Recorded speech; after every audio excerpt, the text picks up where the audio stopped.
Hoje eu gostaria de falar um pouquinho sobre o que o DNA nos mostra, as pesquisas sobre o DNA e como isso derruba 500% de qualquer conversa com um ateu.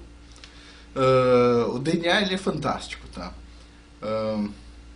Bom, para falar um pouquinho, só um pouquinho sobre o DNA, eu vou pontuar duas coisas. Bom, a primeira é uma explicação do professor Enéas, fantástica. Ele diz o seguinte, que um cromossomo tem 5 bilhões de nucleotídeos. Cada nucleotídeo é formado por 4 bases, ou seja, a gente tem 20 bilhões de informaçõezinhas dentro de um cromossomo. Se a gente transformar isso em bits, ou seja, 20 bilhões de bits, a menor informação que a gente pode ter no computador, bom, e a gente quiser converter isso em palavras, vamos dizer o que está escrito lá dentro, vamos converter em palavras. Cada letra do nosso alfabeto, ela é representada por 6 bits. Então, se a gente pegar os 20 bilhões e dividir por 6, vai dar o número de letras. Se a gente considerar que, na média, cada palavra tem 6 letras, a gente pega esse número agora e divide por 6 e a gente vai ter o número de palavras.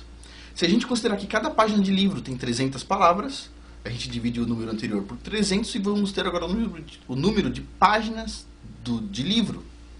Se a gente considerar livros grossos de 500 páginas e dividir aquele número de páginas por 500, a gente vai ter o número de livros. E pronto, um cromossomo tem informação equivalente a 4.000 livros de 500 páginas. 4.000 livros. Um cromossomo. Então, o mais interessante é que, bom, o ser humano ele não tem um cromossomo, ele tem 46. Então, 4.000 livros vezes os 46 cromossomos humanos, a gente está falando de 184.000 livros. É uma biblioteca enorme, 184.000 livros de 500 páginas. Agora, isso poderia parecer absurdo, mas o mais absurdo é que essa biblioteca enorme cabe dentro de uma célula. Uau, impressionante, não? Bom,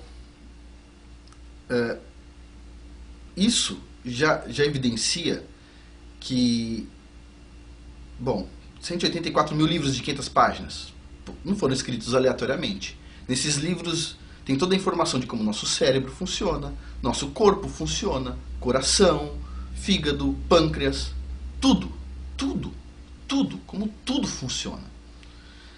Até eventualmente doenças tem lá dentro, né? Doenças que a gente herda dos pais, etc.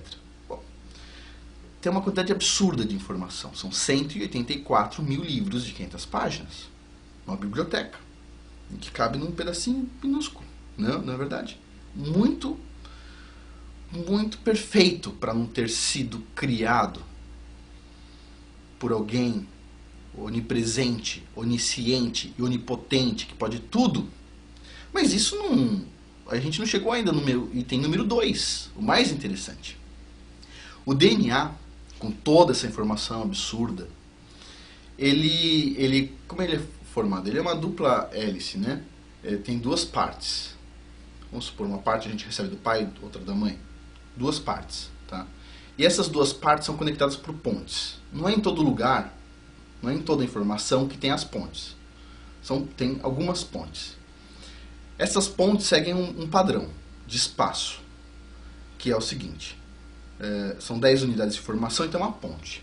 Depois vem 5 unidades com a ponte, depois 6 e depois 5. Esse padrão se repete várias vezes. 10, 5, 6, 5. Então eu quero que vocês gravem na cabeça. 10, 5, 6, 5. Esse não é o número da Mega. Não é o número da Mega. É muito melhor que o número da Mega. Bom, vamos para o Antigo Testamento e vamos dar uma olhadinha no nome do Criador do Universo. Ele é escrito da seguinte forma. 4 letras, em hebraico. Yud, Rei, Vav, Rei. Bom, em hebraico, cada letra equivale a um número. Tem um Aleph, Bet, Gimel, Dalet. Então Aleph vale 1, Bet vale 2 e assim vai. Vamos supor que fosse o nosso alfabeto. É como se a letra A valesse 1, a letra B valesse 2, a C 3, o D 4. Então a gente não escreveria assim, 1 mais 1 igual a 2. Se a gente estivesse falando em hebraico, a gente escreveria assim, A mais A igual a B, que é 1 mais 1 igual a 2. Ou B mais B é igual a D, que é 2 mais 2 igual a 4. Ou A mais B é igual a C, 1 mais 2 igual a 3. Seria isso. Ou seja, as letras valem números mesmo. Se a gente usar o nome do Criador do Universo, Yud, Rei, Vav, Rei, adivinha. Adivinha quanto que vale o Yud? 10, Rei, 5, Vav, 6, Rei, 5. Yud, Rei, Vav, Rei. O nome do Criador do Universo é o que une as duas partes da célula de DNA. O Criador do Universo fez questão de assinar sua obra-prima.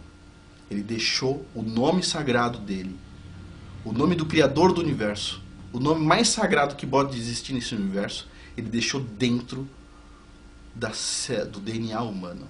Ele deixou guardado lá dentro. Ele assinou a obra. Ele deixou o nome dele lá dentro. Isso é impressionante. Agora, vamos lá. Vamos procurar um ateu para perguntar sobre o que ele acha disso. E ele vai responder o seguinte, foi um acaso. Agora, vamos pegar um matemático, um estatístico, e vamos perguntar para ele qual que é a probabilidade de ter sido um acaso. Isso é fácil para o matemático calcular. E adivinha qual a resposta? É praticamente zero. Zero. Zero. É impossível. Como é que pode o pessoal lá... Vamos supor que o pessoal inventou a história da Bíblia.